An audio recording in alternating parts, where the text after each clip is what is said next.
Good afternoon, everybody. Good afternoon, Jim. Oh. Steady. You've got me again, I'm afraid. Just one admin point. This has been handed in. It looks like it's a laptop or a... Do you know whose it is? That's more important. Oh, well. Good. Oh, it's no good. Oh, well, you can have it back again then. Yeah, okay. Welcome to the very last session and last talk of the AMSAT Colloquium.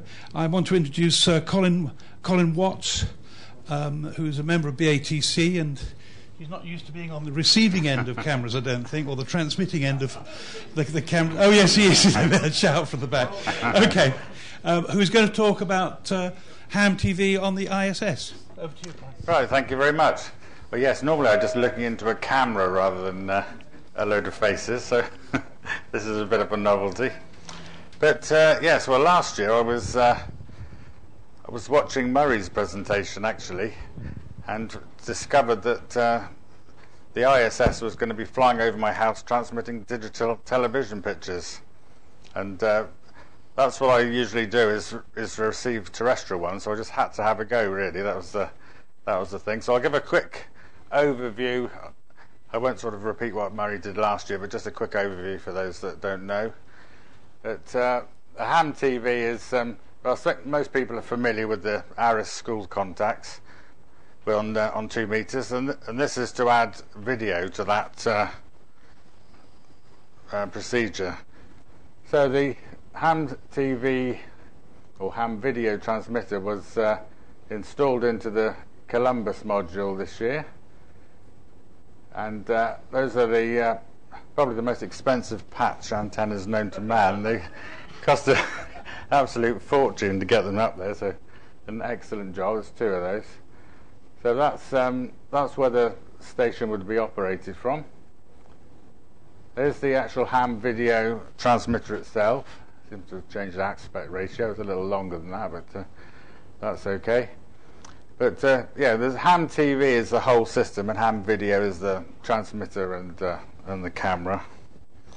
So they seem to be interchangeable, these terms, but there we are. So it works on 2.4 gigahertz. There's 4 frequencies. It's DBBS-like signal. It's nearly DBBS, except that for some reason, which is unknown to me really, that all the tables that describe where all the packets should be going and this and the other seem to be absent from there. So it does give a normal receiver a bit of an issue in decoding, but there is a workaround. Symbol rate's quite low, 1.3 megasymbols per second and 2 megasymbols per second. FEC is always 1/2, and video PIDs 256, 257, which are the default SR systems values actually, and pretty much what most of us are using these days. And a couple of patch antennas and right-hand circular polarization, and 10 watts ERP, and a Canon camera. This is what lives on my wall forever. Is the frequencies and symbol rates, and so if you happen to be on the space station, you would know where to put these switches, which is frequencies down here and symbol rate here. So, but what happened on the first pass? They've only had video on twice. The rest of the time, they've had what they call blank transmissions, which is transmissions without the camera on. So it's very exciting, but it gives a lot of data and able to set the system up. The first time I tried to receive it, they went to configuration 3, I think, which I didn't have a clue what that was. So I chased it around for a bit, and I suddenly picked up a little bit of a signal as it disappeared over Germany. So what do we need to receive? This is quite, yes, it's a basic system, this really, and a fairly small footprint. It'll fit into the average garden, I would have thought. So that was actually used to receive ham TV reception material. Yes, that's right. So fortunately, we can get away with something a little less. And this is the recommended sort of setup, which All the information is on www.ariss-eu.org, where all the ham TV bulletins, this is where all the sort of information is up here, which I scan for all the time, really, to see if something new is happening. Information is a little sparse, or has been. It's getting a lot better now. But I assume the reasoning for that is because they probably make arrangements and then have to cancel them. And once you've done that about 10 times, they probably wait till the last minute before they release anything. So that's a sort of so that's a 1.2 metre dish there, with a feed and a down converter, and then into a receiver. This is my setup. This is a 1.1 metre dish. It looks a lot bigger than it actually is on that picture. As you can see, there's various hazards like garages and roofs and trees and such like. That tree in particular is a bit of a pain because the ISS normally approaches right behind that tree, or very often does. So I had to look around where I can plonk this thing, and it was there isn't anywhere that's actually a perfect spot in my garden. So I just thought, well, I'm having a go anyway, and that's and that's it. So there's a bit of clear sky, so I'll have a go at it. So that's, you can see in the previous picture, it was in a different configuration. I had to lower the centre of gravity a bit and add these counterbalance weights. So so that's that. That's my feed. That's my feed. That's my phone. That's my mobile phone, yeah. And that's just a simple helix. I'll come back to that actually. There's an S-band LMB on the end, so it's just a simple helix. That one worked the best actually, made out of PCB material, with the inner of Westflex 102 wrapped around a drain pipe. So it's all right. Let me. I'll just move my phone over here a minute. I can just stay there. Right, that's the Mark II version, which didn't work as well actually. It was a bit of an experiment. I wasn't sure how good the radome was. The radome being this piece of a bottle that was cut off and glued on. So I was doing an experiment. This one was made out of enamelled copper wire with a solid bit of copper, because I did happen to have that. But the RTV sealant, which I put on there to stiffen it up a bit, because it's only, you're probably all familiar with these anyway, but there's only one solder joint on an end socket there, and so it does whip around a bit, so it looked like it was going to potentially fall off. The other one never has actually, it's been fine, and the radome stops it blowing around in the wind. But that sealant did mess up the match, unfortunately, so that'll have to be taken apart and done again. But fortunately they just plug into the end, so it's not too much of a problem. This is the this isn't the recommended rotator, or ASL rotator. The Yaesu ones work very well actually, but they were a bit pricey, and the other ones were twice as much, or 3 times as much in some cases. So I had to determine to have a go. I just searched the internet, and if you put in AO40 in there, you find a lot of useful information, as it's 13 stems right-hand circular. So that's where I got a lot of inspiration from. I just needed something, but in fact the work of the other amateurs was quite good actually, because I'd seen bits of methods with bits of string and all sorts of things to turn things around. So I needed some method of reporting back to position, and I used these absolute rotary encoders made by DF1SR, which are very accurate actually. So those had to be shoehorned in there somehow. That's the azimuth rotator. It's a motor gearbox. Then that was the actual limit switches. Unfortunately, that had to come off the limit switches because to fit the encoder. I wanted the encoder right on the output shaft, but there wasn't room as the other one fitted in there, so I came up with this idea, which was some gears, a little bracket and some gears, and mounted that on there. And there's the elevation one next to it. Most of these pictures are just screenshots from a video. I mainly do video, I didn't have many actual pictures. Then the encoder needed some form of method of signaling it back. There's a pick on there with ARISS 232 to get it back. Then we've got them all sheared on in there, just tested on the bench. And I used a VK5DJ beam controller. So he sells the blank board, so I bought a board off of him, as it seemed to fit the bill. So that's the output. That's mimicked on another slide in a minute. So in there we've just got, there isn't much in there really, but just a 12-volt power supply, real-time clock off an Arduino for 90p. And so this thing can run, it can look at the sun and the moon independently of any computer. It's quite accurate actually with the programs in there once you've put your locations in. And it's got there's up, down, left, right, and a brake. I haven't got the relay for the brake. So, but I did have some issues. The motors are 240 volt, which wasn't what I would have chosen, but that's what happened to be about.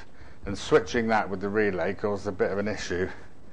I used a lot of suppression. I did get it down to almost nothing, but not enough. So I had to, in the end I put solid state relays in with 0 voltage switching, which normally you'd use a different type for a motor, not the actual ones that cross over on the 0, but according to the Crydon datasheet, that would be probably okay. That is what it said, and it was, so that's all right.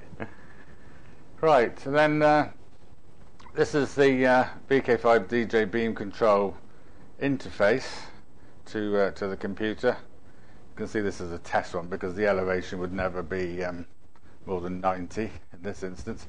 So this tells me where the dish is pointing, azimuth elevation. And this is where this was actually tracking the ISS at the time. And you can set the clock on there, which is quite useful. Then I decided to use Orbitron. I'd never done any of this before, so I had to sort of make it up as I went along and find out what other people were using. But I quite like Orbitron now. So that's interfaced to that other program. So there's the two together. Then we need a receiver. I say there is an issue using the standalone receiver, but what most people are using now is a Technotrend TG Budget S1600 or an S3200. This one's £20 cheaper and it's got a slightly more sensitive front end actually, so that's about £60. So that's not too bad at all.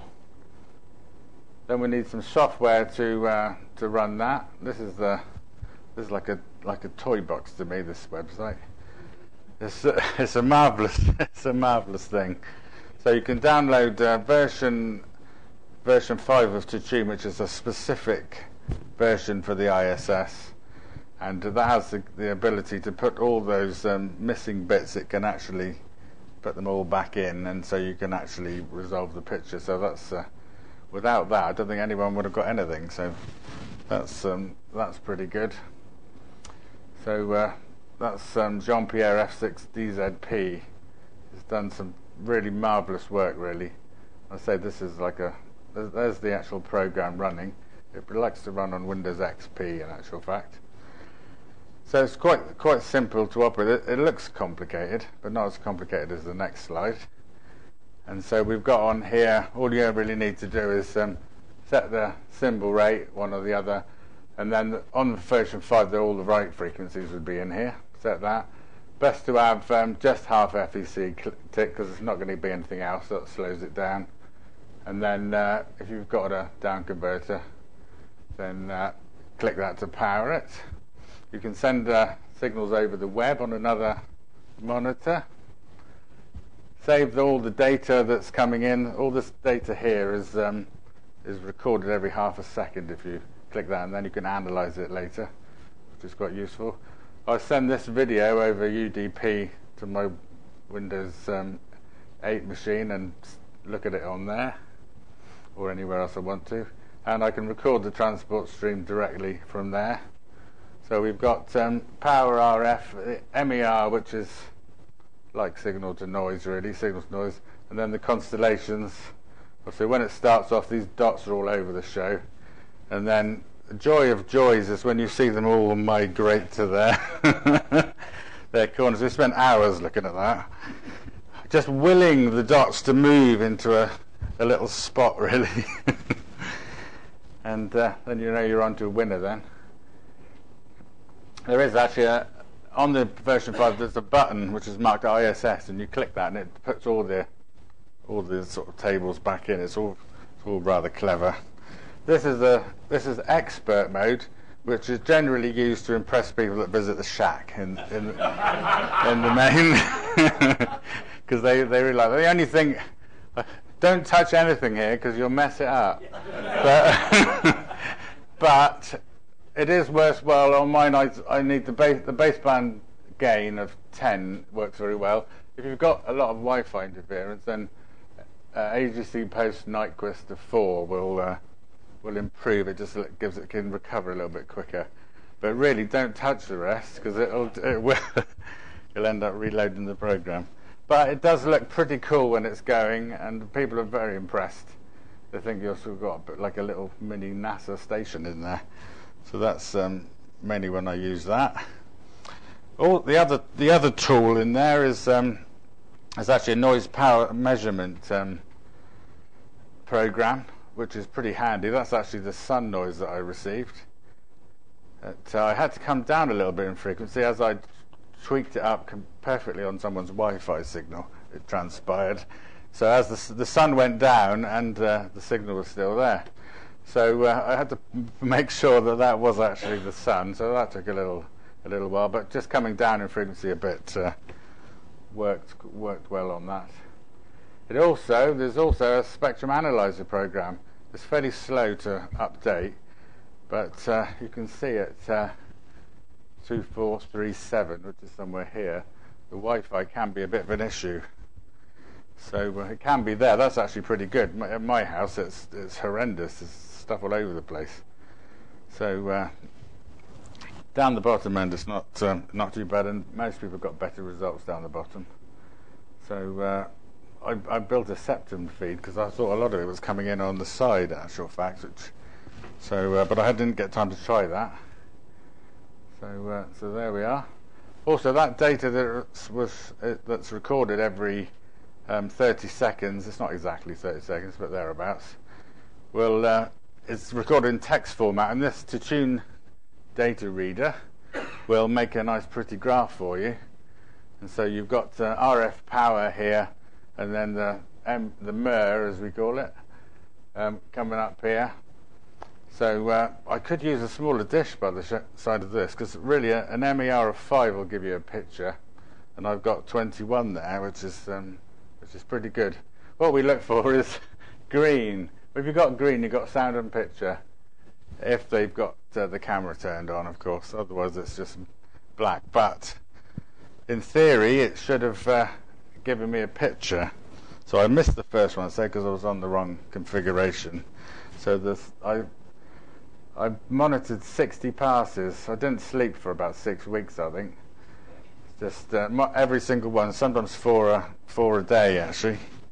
So anything and everything that was in range, even if it wasn't range, I'd have a go at it. So, so that was a bit of fun. It allowed a little bit of fine tuning here and there. Try this, try that, sort of thing. So, but that worked very well. That did.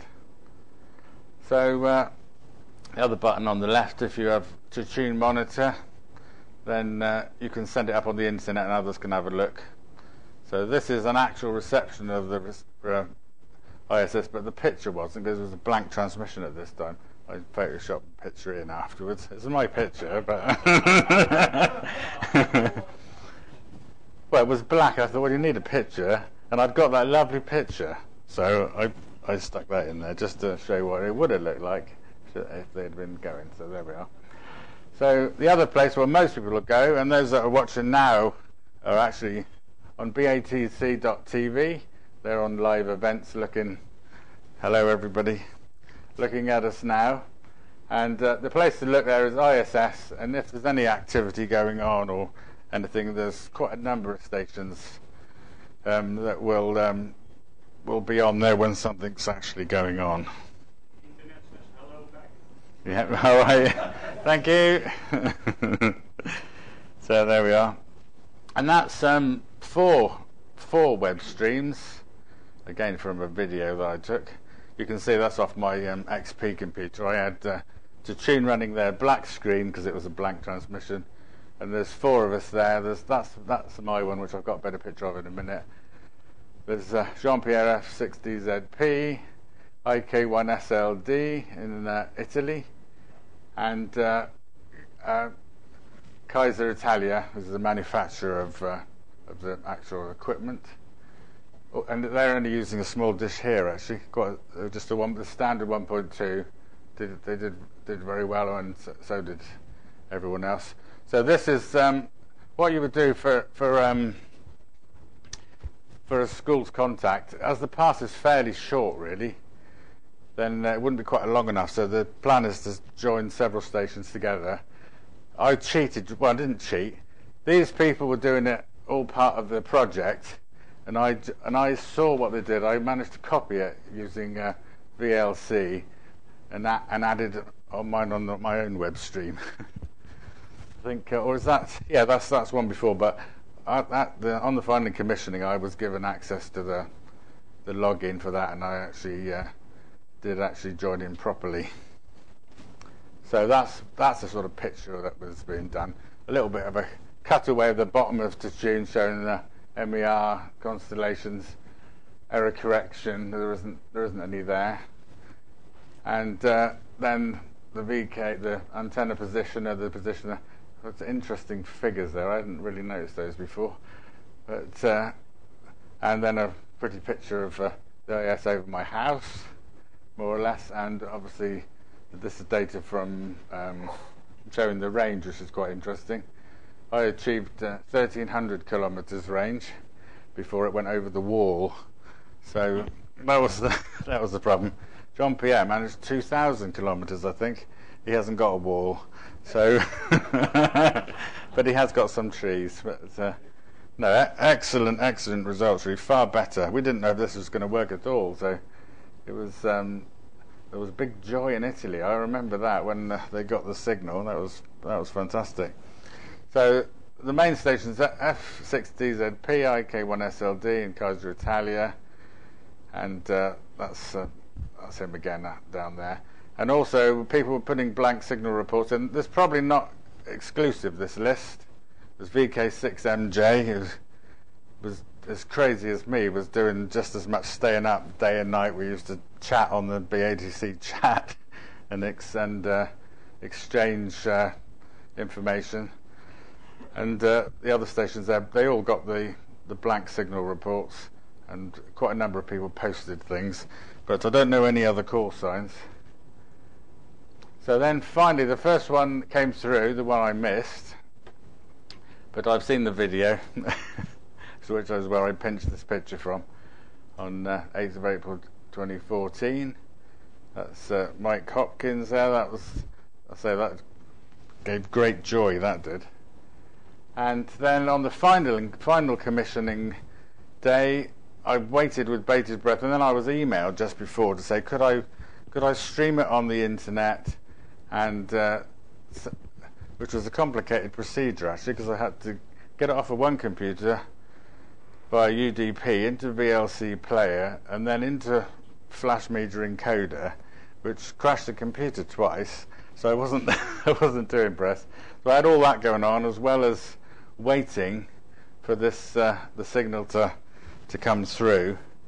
And so my goal was to get maybe 5 or 6 seconds of video. If I could get a video, then I would consider it a success. So weeks had gone by, and I'd got brilliant data, but not a single picture, because they hadn't had the camera on. So this is what I received at my house. Stood by Koichi. That's going past the tree now.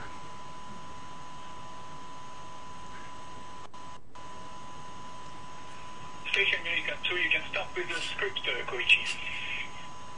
Okay, I will start the script now. Thank you, Lionel.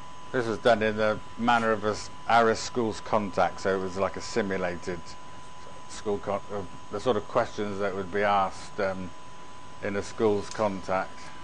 It's my privilege to proceed to the ham video transmitter's functional commissioning. I feel honored to inaugurate this new amateur radio educational facility, which will enhance space conversations between crew members and students. I congratulate ARISS for this acquisition, and I wish ham video long life and plenty of successful and fascinating school contacts. I have been asked to answer a series of questions, so let's start. I was holding my breath at this stuff, First I can question, tell you. is it noisy in Columbus? No, it is very quiet and comfortable to work in Columbus. Second question, is there a constant airflow that one can feel? Yes, we have intra-module and inter-module ventilation, and we can feel constant airflow in ISS. Third question, do you have a phone system aboard for internal communications? Yes, we have interphone system on board the ISS, and we can talk with our crewmates in different modules. Fourth question, if you knock on the wall in one module, can it be heard in another module? No, it will be very difficult to hear it in another module. Fifth question, can you turn around without touching anything? Would you please show us? It's very easy, I can show you.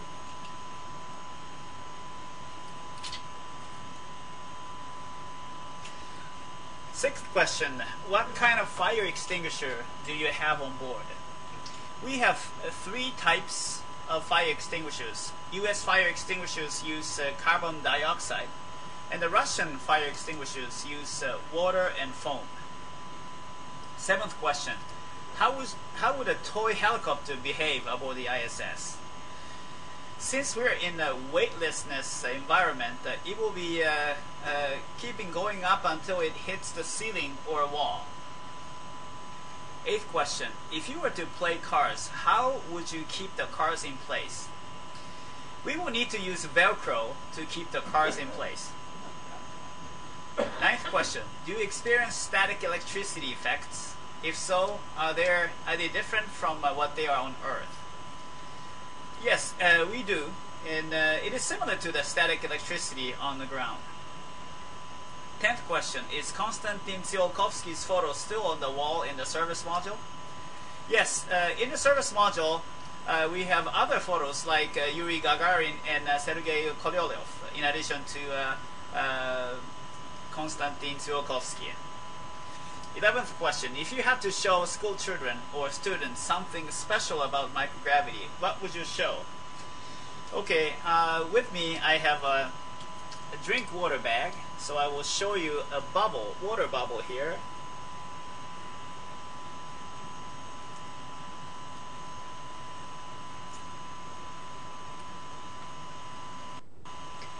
In zero gravity, it will become a sphere.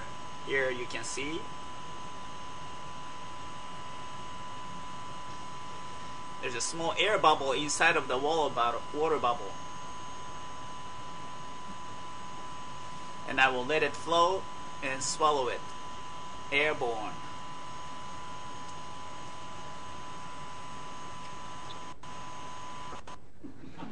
Right. And there we are. So that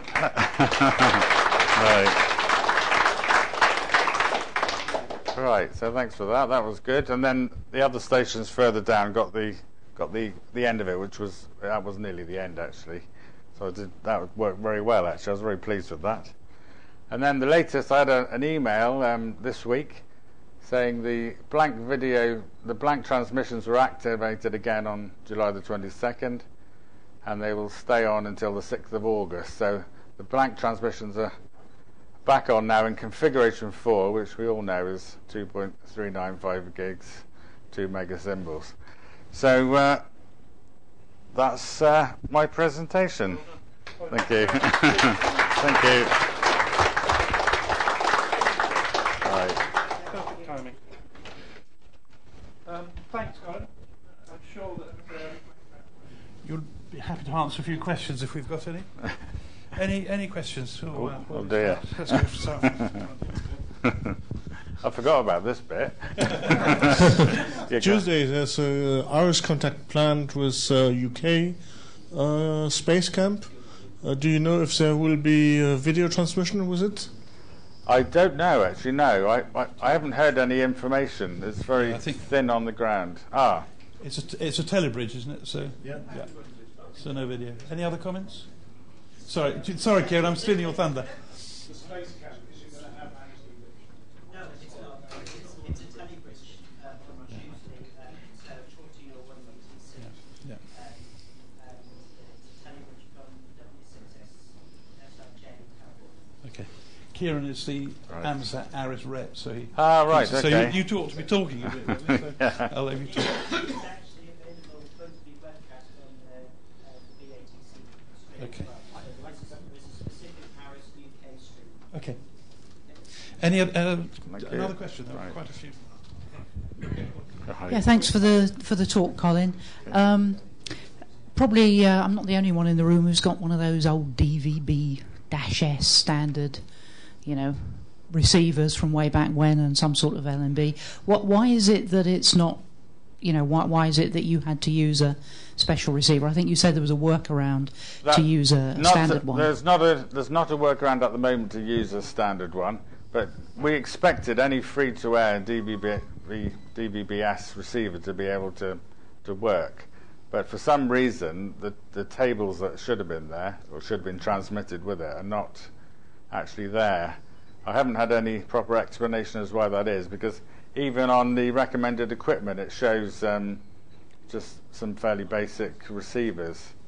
So the only way at this time is with the cards.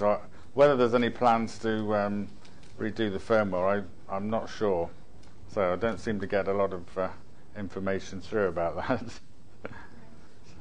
This is Graham. I can answer some of those questions.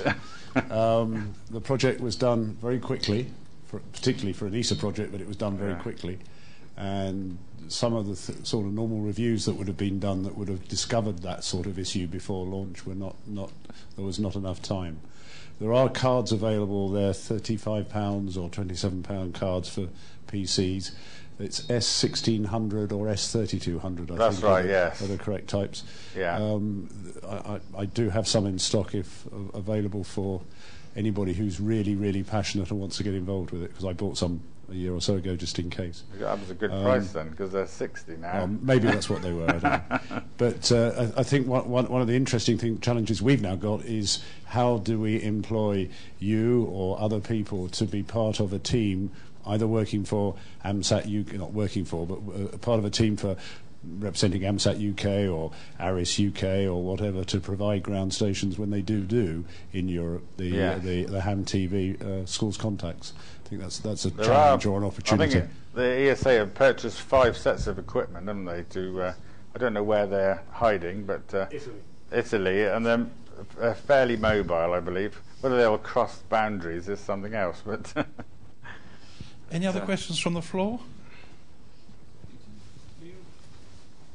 I think I'd just like to congratulate you on that, Colin. Right. Tremendous effort. I know you really worked a lot of hours. Must be the fastest downlink reported today, 2 megasymbols per second for 10 minutes or something. Yes. So well done. Lots of compliments off the internet. You got 72 viewers, so you did well. Okay, thank you very much. Any final questions while I walk up the front? Colin, that looks like it. Thanks very much indeed. It's obviously the beginning of a very exciting project. Yes, and, absolutely. We'll be following it, and perhaps you come back next year and give us an update. Right. Okay. Thank you very much. Thank you. Right, thank you.